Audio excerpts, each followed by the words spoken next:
السلام علیکم ورحمۃ اللہ وبرکاتہ۔ آئیے آج دو واقعات آپ کے سامنے ان لوگوں کے لیے پیش کرتے ہیں تاکہ جو لوگ بے نمازی ہیں شاید وہ اس واقعے سے، ان روایات سے کچھ سیکھیں اور نماز شروع کر دیں۔ پہلا واقعہ ہے مومن کا قبر میں نماز کا دھیان۔ حضرت جابر رضی اللہ تعالیٰ عنہ فرماتے ہیں کہ رسول اللہ صلی اللہ علیہ وسلم نے ارشاد فرمایا کہ جب مومن کو قبر میں داخل کر دیا جاتا ہے تو اس کو ایسا معلوم ہوتا ہے جیسے سورج چھپ رہا ہو۔ جب اس کی روح لوٹائی جاتی ہے تو آنکھیں ملتا ہوا اٹھ کر بیٹھ جاتا ہے اور فرشتوں سے کہا جاتا ہے کہ مجھے چھوڑ دو، میں نماز پڑھتا ہوں۔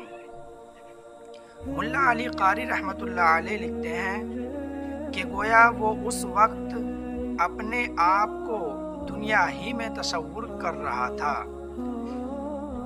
کہ سوال و جواب کو رہنے دو، مجھے فرض ادا کرنے دو، وقت ختم ہوا جا رہا ہے، میری نماز جاتی رہے گی۔ پھر لکھتے ہیں کہ یہ بات وہی کہے گا جو دنیا میں نماز کا پابند تھا اور اس کو ہر وقت نماز کا خیال لگا رہتا تھا۔ اس بات سے بے نمازیوں کو سبق حاصل کرنا چاہیے اور اپنے حال کا اس سے اندازہ لگائے کہ اس بات کو خوب سوچے کہ جب اچانک سوال ہوگا تو کیسی پریشانی ہوگی۔ دوسری بات ہے قبر میں مومن کا بے خوف ہونا اور اس کے سامنے جنت پیش ہونا۔ حضرت ابو ہریرہ رضی اللہ تعالیٰ عنہ فرماتے ہیں کہ رسول اللہ صلی اللہ علیہ وسلم نے ارشاد فرمایا کہ بلا شبہ مردہ اپنی قبر میں پہنچ کر بے خوف اور بااطمینان بیٹھتا ہے۔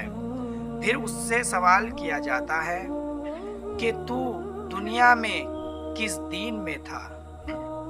وہ جواب دیتا ہے کہ میں اسلام میں تھا۔ پھر اس سے سوال ہوتا ہے کہ تیرے عقیدے میں یہ کون ہے جو تمہاری طرف بھیجے گئے؟ وہ جواب دیتا ہے کہ محمد الرسول اللہ صلی اللہ علیہ وسلم ہے، جو ہمارے پاس اللہ کے پاس سے کھلے کھلے معجزے لے کر آئے۔ خواہ ہم نے ان کی تصدیق کی۔ پھر اس سے پوچھا جاتا ہے کہ کیا تو نے اللہ کو دیکھا ہے؟ وہ جواب دیتا ہے کہ دنیا میں کوئی آدمی اللہ کو نہیں دیکھ سکتا تو میں کیسے دیکھ سکتا تھا؟ پھر اس کے سامنے دوزخ کی طرف سے ایک روشن دان کھولا جاتا ہے جس کے ذریعے وہ دوزخ کو دیکھتا ہے کہ آگ کے انگارے آپس میں ایک دوسرے کو کھائے جاتے ہیں۔ جب وہ دوزخ کا منظر دیکھ لیتا ہے تو اس سے کہتے ہیں کہ دیکھ اللہ نے تجھے اس مصیبت سے بچا لیا۔ پھر اس کے سامنے جنت کی طرف ایک روشن دان کھولا جاتا ہے جس کے ذریعے وہ جنت کی رونق اور جنت کی دوسری چیزیں دیکھ لیتا ہے۔ پھر اس سے کہا جاتا ہے کہ یہ جنت تیرا ٹھکانہ ہے، تو یقین ہی پر زندہ رہا اور یقین ہی پر تجھے موت آئی اور یقین ہی پر تو قیامت کے روز قبر سے اٹھے گا انشاءاللہ تعالی۔ پھر فرمایا کہ نافرمان آدمی خوف زدہ اور گھبرایا ہوا اپنی قبر میں بیٹھتا ہے۔ اس سے سوال ہوتا ہے کہ تو دنیا میں کس دین میں تھا؟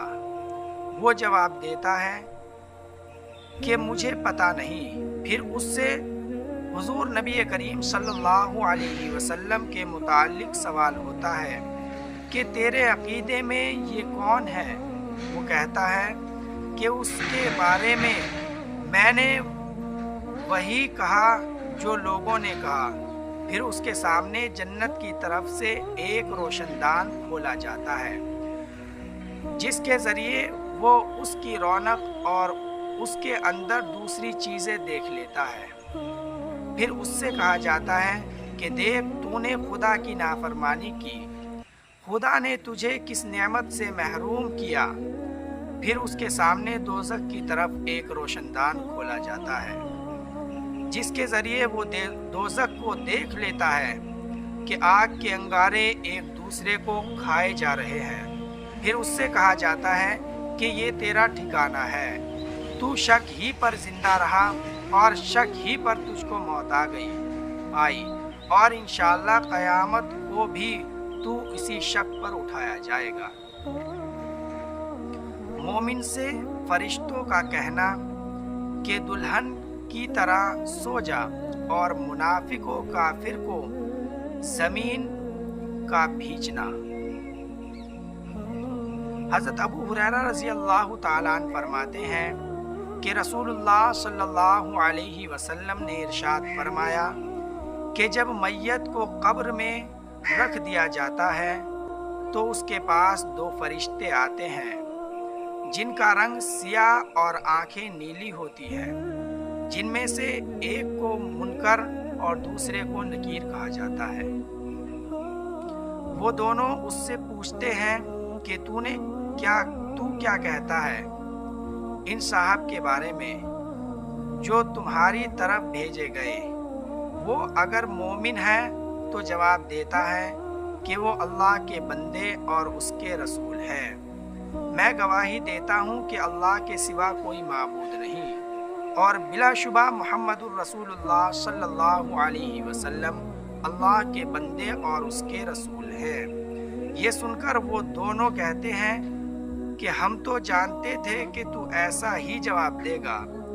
پھر اس کی قبر 70 ہاتھ مربع کشادہ کی جاتی ہے، پھر منور کر دی جاتی ہے۔ پھر اس سے کہا جاتا ہے کہ اب تو سو جا۔ وہ کہتا ہے میں تو اپنے گھر والوں کو اپنا حال بتانے کے لیے جاتا ہوں۔ وہ کہتے ہیں کہ یہاں آ کر جانے کا قانون نہیں ہے، تو سو جا جیسا کہ دلہن سوتی ہے جسے اس کے شوہر کے سوا کوئی نہیں اٹھا سکتا، لہٰذا وہ آرام سے قبر میں رہتا ہے یہاں تک کہ اللہ تبارک و تعالیٰ سے قیامت کے روز اس جگہ سے اٹھائے گا۔ اور اگر مرنے والا منافق یا کافر ہوتا ہے تو منکر نکیر کو جواب دیتا ہے کہ میں نے لوگوں کو یہ کہتے سنا جو انہوں نے کہا اور میں نے بھی وہی کہا، اس سے زیادہ میں نہیں جانتا۔ وہ دونوں کہتے ہیں کہ ہم تو خوب جانتے تھے کہ تو ایسا ہی کہے گا۔ پھر زمین سے کہا جاتا ہے کہ اس کو بھینچ دے، چنانچہ زمین اس کو بھینچ دیتی ہے، جس کی وجہ سے اس کی پسلیاں ادھر ادھر کو گھسی چلی جاتی ہے۔ پھر وہ قبر کے اندر عذاب ہی میں رہتا ہے یہاں تک کہ قیامت کو خدا اسے وہاں سے ہی اٹھائے گا۔ ان احادیث سے معلوم ہوا کہ ایمان والے عالم میں برزخ میں مطمئن ہوں گے اور ان کے ہوش و حواس سالم رہیں گے، حتیٰ کہ ان کو نماز کا دھیان ہوگا اور فرشتوں سے سوال کا جواب دینے میں بے خوف ہوں گے، اور جب اپنا اچھا حال دیکھ لیں گے تو گھر والوں کو خوشخبری دینے کے لیے فرشتوں سے کہیں گے کہ میں ابھی نہیں سوتا، گھر والوں کو خبر کرنے جاتا ہوں، اور تنہائی اور انتہائی خوشی میں اپنا انجام بخیر دیکھ کر فوراً ہی قیامت قائم ہونے کا سوال کریں گے تاکہ جلد سے جلد جنت میں پہنچے۔